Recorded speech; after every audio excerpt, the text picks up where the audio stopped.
자식을 대학에 보내야 하는데 꼭 붙을 곳, 절대로 실패하지 않을 대학으로 안내해 주시고 취업을 해야 하는데 취업 원서를 100장씩 쓰지 않고 한 장 딱 내면 반드시 들어갈 수 있는 직장으로 안내해 주시고 이사를 해야 되는데 6개월 있다가 어느 동네로 가라 이렇게 정확히 알려준다면 우리의 인생은 굉장히 든든할 겁니다. 염려할 일이 없을 겁니다. 이스라엘 백성의 구름 기둥과 불 기둥이 그러한 역할을 했습니다. 어디를 가든 구름 기둥 움직이는 그 자리를 따라가면 됩니다. 방금 말씀하신 것처럼 내일을 염려할 필요가 없이 가장 안전하고 가장 확실하게 하나님이 그들의 걸음을 안내해 주십니다. 오늘 14장에 보면 이스라엘 백성이 담대히 걸어갔다. 겁날 거 없습니다. 하나님이 인도하시고 하나님이 지켜주시니 실패할 일이 전혀 없어요. 말 그대로 앞으로 어떠한 미래가 닥친다 할지라도 그것을 두려워할 필요가 없습니다. 하지만 다시 이스라엘 백성 앞에 큰 시련이 다가왔습니다. 기도의 응답이 생겼고 인도에 분명한 확신이 생기고 더 이상 두려울 거 없다 자신을 가졌는데 불구하고 감당하기 어려운 시험이 그들을 찾아온 겁니다. 이스라엘 백성은 하나님의 지시를 따라 홍해 앞에 장막을 쳤습니다. 홍해 앞에 장막 치던 광야 가운데 장막을 치던 아무 염려가 필요 없었거든요. 그래서 홍해 앞에서도 노래를 부르며 즐겁게 장막의 진영을 벌였는데 예상치 못하게 갑자기 애굽의 군대가 추격해 온 겁니다. 바로와 애굽의 군대가 이스라엘 백성이 홍해 앞에 장막을 치고 도망가지 못할 막다른 골목에 머물러 있다. 이 이야기를 듣고 바로 왕이 왕궁에 신이 기갑 탱크 전차부대 600대를 소집하고 각 사단에서 모을 수 있는 요즘 말하면 기계화 부대를 다 모으고 전 병력을 동원해서 이스라엘 진영을 향해 달려간 겁니다. 이제 눈앞에 이스라엘 백성이 홍해 앞에 펼쳐놓은 진영이 보입니다. 달려가면 이스라엘 백성은 전멸합니다. 거꾸로 이스라엘 백성은 자기 뒤를 쫓아온 바로와 그의 군대를 보고 낙심 절망했습니다. 가만히 따져보면 이스라엘 백성이 오늘에 이르기까지 하나님은 10가지 재앙으로 증명했습니다. 나는 너희를 보호하고 지킨다. 마지막 6월절의 심판으로 말미암아 이스라엘은 전혀 피해를 입지 않도록 하나님이 지켜주셨습니다. 구름기둥 불기둥으로 그들의 앞을 한 걸음 한 걸음 인도하시고 어제도 구름기둥 불기둥이 오늘도 구름기둥 불기둥이 그들을 지키고 인도해 줍니다. 근데 불안합니다. 근데 감당할 자신이 없습니다. 마음에 두려움이 생깁니다. 왜 그럴까요? 하나님이 인도하신 거 맞아요. 오늘도 구름기둥 있었고 불기둥이 있었어요. 중요한 것은 지금 당장 닥친 이 상황, 이 문제, 눈앞에 해결해야 될 이 큰 짐이 너무나 힘든 겁니다. 내 인생에 하나님이 인도했다는 거 부인 안 합니다. 오늘까지 하나님의 도움이었습니다. 그러나 지금 당장 해결해야 될 이 숙제가 너무나 크니까 계속 인도한 하나님이 막연하게 보이고 믿음이라고 하는 것이 마치 먼 구름처럼 보이고 지금 이 문제가, 지금 이 아픔이, 지금 당장 해결해야 될 이 위기가 내 마음과 내 모든 머리에 꽉 차 있는 겁니다. 그래서 이스라엘 백성이 뭐 했습니까? 모세를 향해 원망을 했습니다. 오늘 이 위기가, 오늘 이 고통이 전부 전멸할 수밖에 없는 이 끔찍한 일이 누구 때문에 왔는가? 당신 아닌가, 당신. 여기 왜 데리고 왔나? 우리가 묘지가 없어서 이 광야에서 죽게 하려고 끌고 왔느냐? 애굽에서 죽는 게 차라리 낫지. 당신이 왔을 때 우리가 모세를 싫어하고 거부했던 거 정말 잘했는데 결국 당신이 우리를 광야에 묻기 위해 여기 왔다. 이것이 이스라엘 백성의 오늘의 모습입니다. 직장에 다니면서 개인적으로는 아내가 무슨 일을 하다가 큰 빚을 졌어요. 아들이 사고를 당해서 병원비가 수천만 원 들어요. 해결이 안 돼서 모든 게 다 융자를 받고 빚입니다. 직장 생활 월급 받아봐야 택도 없습니다. 근데 직장에 내가 다루는 공금 중에 누구도 모르게 쓸 수 있는, 나만이 찾아갈 수 있는 길이 있어요. 그러면 욕심이 생기고 유혹을 받습니다. 이 위기 앞에, 이 시련 앞에 요것만 눈 딱 감고 하면 문제가 해결되는데 하나님은 멀리 있어요. 해결 못 해줍니다. 당장 이 위기를, 문제를 해결하는 것은 공금에 손을 대는 수밖에 없어요. 11조를 해야 되는데 쓰다 보니까 11조를 할 수 없어요. 내 생활이 너무 빠듯합니다. 저축을 해야 됩니다.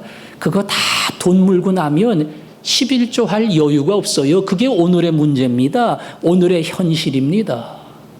그 오늘의 필요 앞에, 오늘의 요청 앞에 11조를 할 수 없는 그날이 계속 되풀이 되고, 그 사람은 내일도 그렇고 다음 달도 그렇고 내년도 그렇고 계속 그렇게 살 겁니다. 왜 그렇습니까? 당장 닥친 이 시험과 문제가 나에게는 너무나 중요하고 해결할 방법은 다른 곳에 없기 때문입니다. 마치 하나님을 믿되 오늘의 이 문제를 해결하고 이 아픔을 처리해 주면 하나님이고, 처리 안 해주면 나도 모르게 불평과 원망이 나옵니다. 예수 믿어 잘 된 게 뭐가 있느냐? 교회 와서 해결된 게 뭐가 있느냐? 하나님을 마치 자판기처럼 내 필요를, 내 소원을, 내가 바라는 모든 것을 이루어 주는 분으로 생각을 합니다.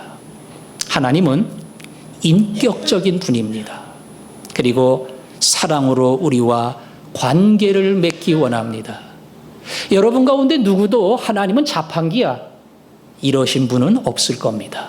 내가 원하는 거 다 해결해 줄 수 있는 전능하신 하나님이야, 그것만 알고 계신 분도 없을 겁니다.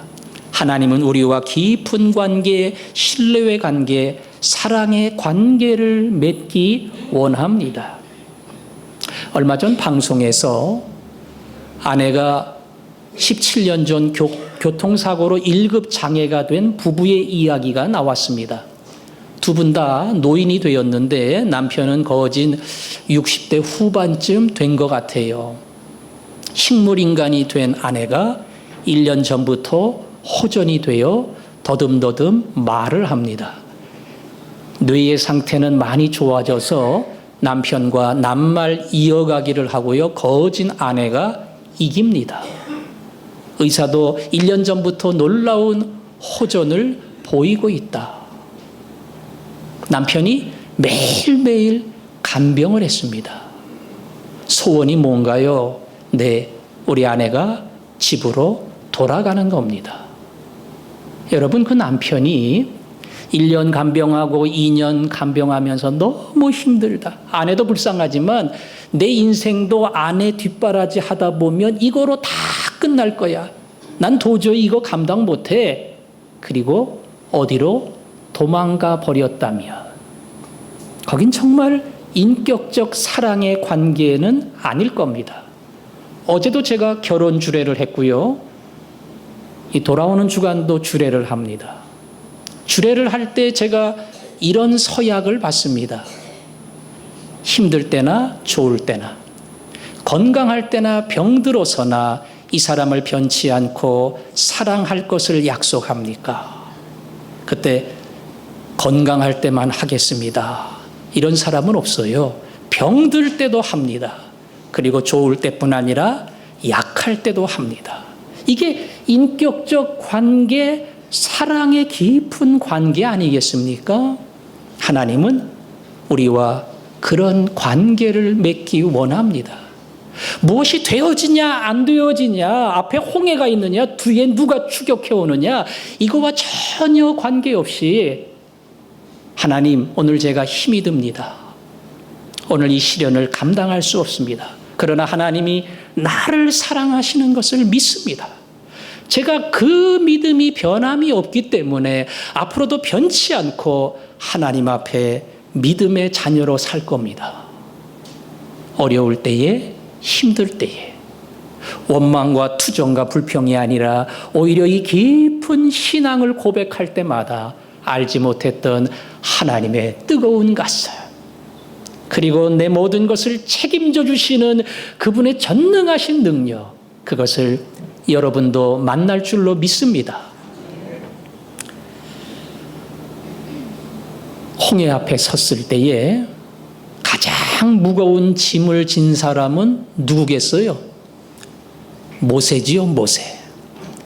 백성이 모세한테 원망하잖아요. 당신 때문에, 당신 때문에, 당신 때문에 오늘 이 불행이, 오늘 이 아픔이, 오늘 죽을 수밖에 없는 인생의 막다른 골목이 우리에게 온 것이 아니겠느냐. 그러면 모세가 그 이야기를 들으면서 당황했을까요? 안 했을까요? 모세의 마음속에도 근심이 생겼을까요? 안 생겼을까요? 여러분 보시기에는 어떻습니까? 그래도 모세니까 무슨 근심이 생겼겠나? 하지만 사람인데 어찌 모세가 흔들리지 않았겠나? 예, 성경적으로 얘기하면 모세는 흔들리지 않았습니다. 왜 흔들리지 않았나? 오늘 읽지는 않았지만 14장 1절부터 4절까지를 보면 1절에 여호와께서 모세에게 말씀하여 이르시되, 2절 맨 끝에 바닷가에 장막을 치게 하라. 3절 바로가 어떻게 되었다 하리라 하지요. 4절 바로의 마음을 완악하게 한즉, 맨 끝에 보니까 나를 여호와인 줄 알게 하리라 하시매 그랬죠. 무리가 그대로 행하니라. 자, 모세는 위기가 닥쳐올 것을 알았어요, 몰랐어요? 알았어요. 하나님이 다 알려주셨습니다. 아주 정확하게 애굽의 군대가 뒤에서 추격해 올 것이다. 바로가 다시 마음을 완악하게 먹고 이 백성을 따라오리라. 결과까지도 말씀했어요. 한 명도 안 죽어. 그 위기 속에, 시련 속에 처하지만 하나님이 바로의 군대를 통해 영광을 얻으리라. 정답 다 봤어요, 모세는. 그러니까 시험지 아무리 어려워도 겁날 거 없어요. 다 아는데 뭐. 그래서 아무것도 겁내지 아니하고 이스라엘 백성에게 담대히 이야기한 겁니다. 가만히 서서 너희를 위해 일하시는 여호와의 구원을 보라. 한쪽은 위기가 닥치니까 뭐 했다고요? 예, 원망하고 불평합니다. 모세는 어떻게 했다고요? 조금 더 염려하지 않고 여호와 하나님이 행하시는 구원을 보라. 이 둘이 너무나 차이가 나죠? 이쪽은 딱 불신자가 하는 거하고 똑같아요. 왜 이런 불행이, 왜 이런 아픔이, 누구 때문에? 그 친구가 나를 위한다 그러더니 결국 나한테 이런 피해를 입히고, 직장 동료가 나에게 도움을 준다고 하더니 이렇게 막다른 골목에 나를 몰아세웠고, 우리 아버지 때문에, 사실은 우리 엄마 때문에 내가 배우지도 못하고 이 고생하고 이 불행한 인생을 산다. 이게 다 하나님 모르는 사람들이 인생의 고난 속에서 되풀이하는 그야말로 항변이고 한탄입니다. 예수 믿는 사람은 어떻게 합니까? 홍해 앞에 섰어요. 뒤에 시련이 다가옵니다. 그럴 때 이렇게 말합니다. 하나님, 이 시련 속에 하나님의 뜻은 무엇일까요? 하나님, 이 아픔과 절망 속에 나에게 말씀하시는 음성은 무엇일까요? 하나님께서 이 큰 파도 속에 분명히 영광을 얻으실 텐데 하나님 어떤 식으로 영광을 받으실 겁니까? 이게 믿는 사람의 고백이고 기도입니다. 다시 정리하면 앞에 사람은 철저하게 환경의 지배를 받습니다. 아무 문제가 없고 구름기둥, 불기둥이 계속 인도를 하고 염려도 없고 걱정도 없고 따라오는 사람도 없으면 날마다 노래를 부르고 기뻐합니다. 근데 예상하지 못했던 시련이 다가오고 위기가 닥치고 무서운 고난이 나를 엄습해 올 때에 금방 무너집니다. 금방 거꾸로집니다. 나도 모르게 입에서 원망, 불평, 욕이 나오고요. 수많은 사람을 탓합니다. 100% 환경의 지배를 받는 사람입니다. 모세도 그것만 봤다면 추격하는 애굽의 군대와 건너갈 수 없는 홍해만을 쳐다봤다면 모세도 똑같지요. 그런데 모세는 환경의 지배가 아니라 무슨 지배? 믿음의 지배를 받은 사람입니다. 믿음의 지배. 추격해 오는 거 알아. 앞을 가로막은 거 알아. 그러나 하나님은 그 가운데서 일하시리라. 왜? 답을 다 봤으니까. 아무리 어렵고 힘들어도 하나님은 이 속에서 더 큰 뜻을 이루시리라. 모세는 믿음의 지배를 받고 하나님을 붙들 수 있었습니다. 지도자는 이런 안목이 있어야 돼요. 모세가 백성들이 우왕좌왕한다고 같이 흔들리고 같이 걱정하고 불안해하면 따라오는 백성들을 다 망치는 겁니다. 백성들이 아무리 불안해도 멀리를 보고 미래를 보고 하나님의 뜻을 볼 줄 아는 사람, 이 사람이 지도자입니다. 더 나아가 백성의 고민과 아픔을 짊어지고 안심시키고 그들을 이끌어갈 수 있는 그러한 격려와 사랑의 사람, 그리고 희생할 줄 아는 사람, 그 사람이 지도자입니다. 제가 예전에는 말도 안 되는 공상을 해본 적이 있는데요. 이렇게 예배당 안에 이런저런 일로 교인들과 제가 함께 모여 있었는데 테러범이 들어와서 총과 폭탄을 들고 나는 교회와 믿는 사람 때문에 큰 피해를 입어서 용서를 못하겠다 이러면서 들어와가지고 여기 목사가 누구냐 이렇게 물으면 우리 교인들이 차마 이 사람이 목사다 말은 못하고 우물쭈물 할 때에 제가 눈치를 보니까 안 나설 수는 없고 제가 목사입니다. 나서야지. 제가 입 다물고 있으면 얼마나 창피해요. 그래서 내가 목사다. 이왕 목사라고 밝혔으니까 이 사람들은 다 내보내고 나하고 얘기를 하자. 그래서 교인들을 다 내보내고 테러범하고 둘이서 얘기를 하다가 잘 설득을 하고 테러범과 둘이서 나간다. 해피엔딩으로 끝나는 거죠. 저는 저대로 폼을 딱 잡고 교인들 다 살리고 무거운 짐을 졌다가 저도 안전하게 나가는 겁니다. 혹시 테러범이 나는 절대 용서를 못한다 이러고 그냥 폭탄을 확 던지면 많은 사람이 죽지 않겠어요? 근데 그때도 제 머릿속에 떠오르는 것은 내가 하나님 앞에 부름받은 하나님의 종인데 그게 아니고요. 내가 목사인데 이 사람들을 책임지는 지도자인데 이거 다 죽게 하면 목사 체면이 안 서지. 이거 어떻게 해야 되나? 저 폭탄을 내가 끌어안아야 되나? 누군가 저걸 품어야 되는데 나라도 끌어안고 뭐 어떻게 해결을 해야지. 그때도 생각나는 게 그거예요. 내가 목사니까. 저거 누군가 막 죽으면 사람들이 목사님 멀쩡하게 살았는데 수많은 교인들 죽었다. 이거 창피해서 되겠나? 내가 품어야지. 그때도 제 머릿속에 떠오르는 것은 어찌 보면 반쪽짜리 신앙인지 몰라도 목사라고 하는 어떤 지도자 의식이 저로 하여금 그 일을 하게 만든다는 겁니다. 물론 다 공상입니다. 저 혼자 생각을 한 거예요. 리더가 그렇게 중요합니다. 그 리더가 어떠한 사람이냐에 따라서 리더를 따라오는 모든 사람이 영향을 받습니다. 품을 수 있는 사람, 더 나아가서 버릴 수 있는 사람, 희생할 수 있는 사람, 멀리 보는 사람, 그들을 능히 이끌 수 있는 사람. 하나님은 이런 지도자를 통해서 자기의 백성들을 세워갑니다.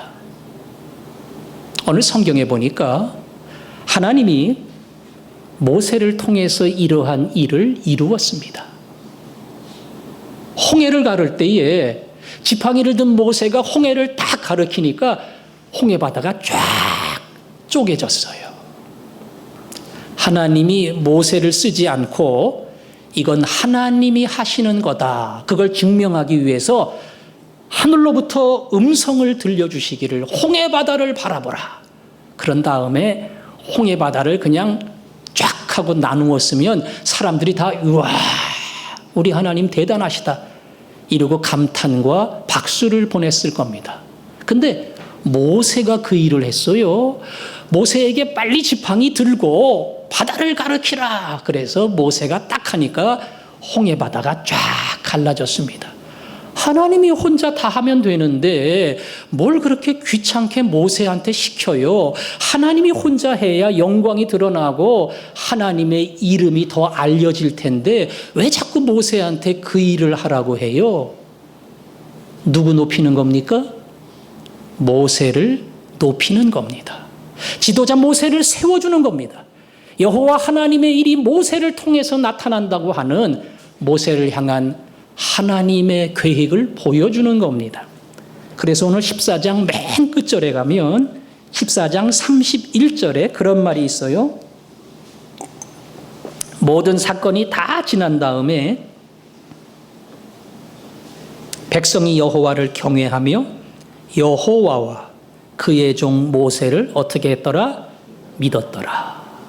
이 큰 사건 후에 모세에게 불평하고 원망하던 그 사람들이 모세가 이 민족의 지도자라고 하는 것, 그의 지팡이가 홍해를 가리킬 때에 바다가 갈라지는 놀라운 기적의 역사가 모세를 통해 일어났다는 것, 그 사실을 알고 모세를 믿고 모세를 인정했다는 겁니다.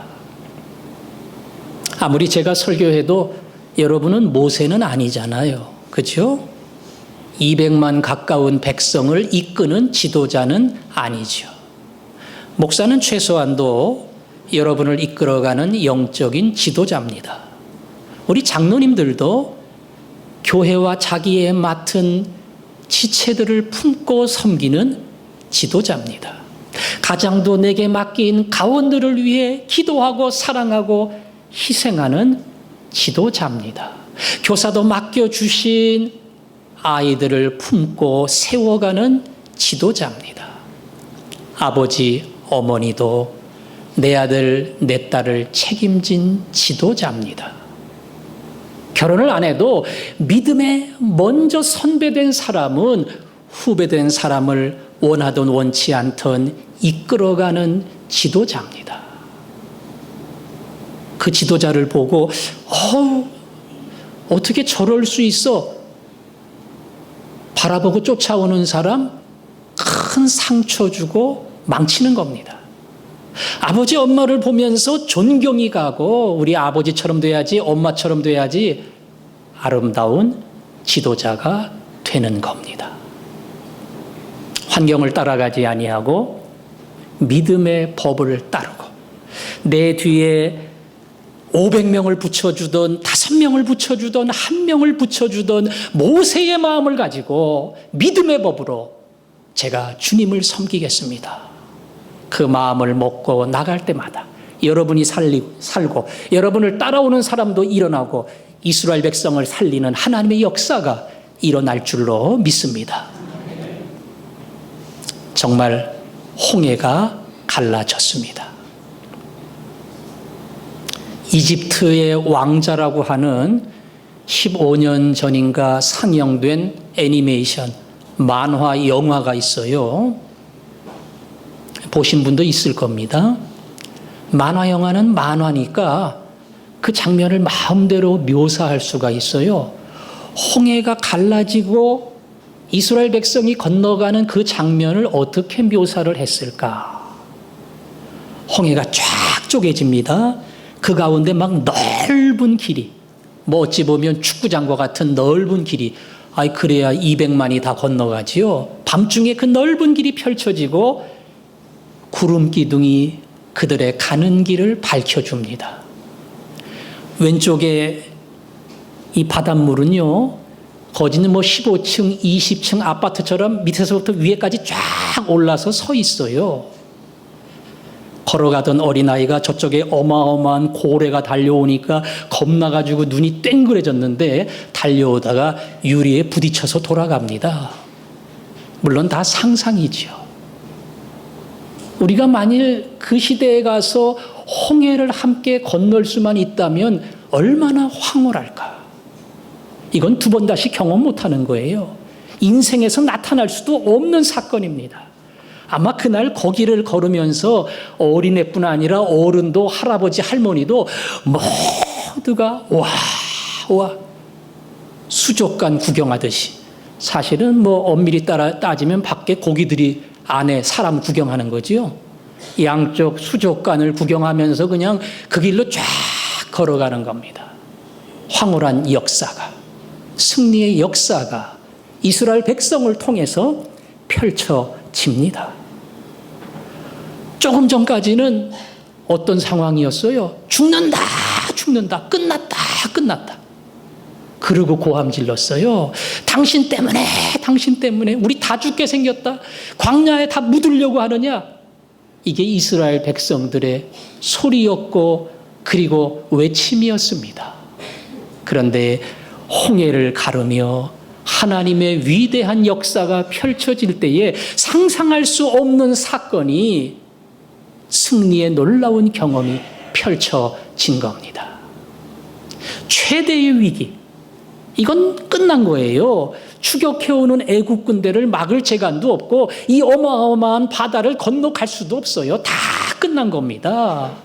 그 최대의 위기 속에서 최선의 경험, 놀라운 승리를 맛보게 하시는 것, 그것이 하나님이 이스라엘 백성에게 주신 큰 복입니다. 우리 인생에도 이런 경험이 있기를 원합니다. 도저히 내 힘으로 안 됩니다. 한 걸음도 못 뜁니다. 여태껏 많은 환난을 겪었는데 이게 최대의 위기예요. 근데 홍해가 갈라집니다. 상상할 수 없었던 놀라운 일들이 우리 안에 생깁니다. 아니요, 이미 그런 일들을 겪으신 분들도 있을 겁니다. 그때만 생각하면 내 인생이 끝났습니다. 그러나 하나님은 내가 기억하지도 못할 만큼, 계산하지도 못할 만큼 내 상식을 뛰어넘는 홍해를 갈라주시고 그리고 내 인생의 최선을 경험하게 만들었습니다. 그게 잊어버리고 지나갔지만 돌아보며 여러분의 간증이 되기를 바라고, 앞으로 인생을 살면서 홍해 앞에 쓸 때마다, 절망의 자리에 쓸 때마다, 이게 출애굽기 14장이구나. 이 절망이, 이 골짜기가 하나님의 놀라운 능력을 경험하는 자리구나. 오히려 믿음의 눈을 크게 뜨고 그분을 기대하는 사람, 하나님이 그런 소망을 주시기를 바랍니다. 그때 모세가 이스라엘 백성에게 건너가기 전에 했던 말 뭡니까? 가만히 서서 여호와께서 너희를 위해 행하시는 구원을 보라. 뭐 가만히 쓸 수밖에 없죠. 뭐 하겠어요? 바다를 헤엄칠 겁니까? 애굽 군대와 싸울 겁니까? 멈춰라. 아무것도 할 것이 없다. 믿는 사람이 열심히 있어야 됩니다. 개미처럼 부지런해야 됩니다. 그러나 때로는 멈춰 서야 할 때가 있습니다. 할 게 없어요. 할 내용도 아니에요. 내 능력을 벗어납니다. 그때 가만히 있는 겁니다. 묵상하는 겁니다. 묵상. 기도하는 겁니다. 그리고 그 안에서 안식을 찾는 겁니다. 하나님, 다 맡깁니다. 죽으라면 죽습니다. 끝내라면 끝냅니다. 여태껏 살아온 모든 인생이 구름기둥 불기둥이오니 앞으로 가는 내 인생도 하나님이 책임지심을 믿습니다. 그 믿음을 가지고 고백할 때에 그게 가만히 서는 겁니다. 하나님은 모세를 통해 이스라엘 백성에게 멈추어 가만히 서라 명령하시고, 두 번째, 이제는 가라. 이제는 가라. 더 이상 머무르지 말고 기도하지 말고 지팡이를 바다 위에 내몰고 이스라엘 백성으로 건너가게 하라. 그 다음엔 순종의 행동을 요구합니다. 이건 염려하고 근심과 두려움의 길이 아니고요. 가만히 하나님께 맡기고 그리고 조용한 순종으로 그 길을 따라가는 겁니다. 바로 그 자리에서 하나님의 놀라운 권능이 나타났습니다. 자, 우린 여기서 결론적으로 다시 말씀을 비교하며 정리합니다. 한쪽은 시련 앞에 불평, 원망, 탓하는 사람.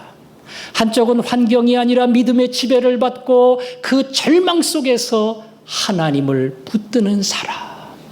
하나님은 원망 탓하는 사람, 그 원망 빨리 퍼집니다. 남 욕하는 거 금방 전해집니다. 그 사람들이 10,000명이든 1,000,000명이든 하나님은 그들을 통해 일 안 합니다. 비록 1명이라도 믿음의 법칙으로 하나님을 의지하는 그 사람 1명이 무슨 힘이 있어요? 1명으로 뭘 합니까? 그러나 하나님은 합니다. 그 1명으로 100,000명, 200만 명의 마음을 움직이며 홍해를 건너가는 놀라운 역사를 하나님은 이루고 마십니다. 하나님, 제가 뭘 합니까? 이건 못 건너갑니다. 안 됩니다. 그게 아니라 하나님, 저를 모세로 부르시면 저를 통해서 하나님의 일들이 이루어지고 나를 통해서 능력이 나타나고 나를 통해서 불안해하며 흔들리는 많은 사람을 강하게 세워주실 줄 믿습니다. 그것이 여러분의 고백이 되기를 주의 이름으로 축원합니다. 오늘 부를 찬송은 그겁니다. 믿음이 이기네. 믿음이 이기네. 그래요. 믿음의 법으로 살면, 믿음을 고백하고 발을 내걸면 홍해 갈라집니다.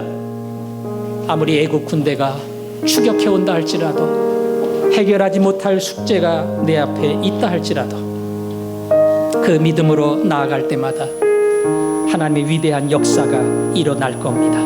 믿음이 이기네.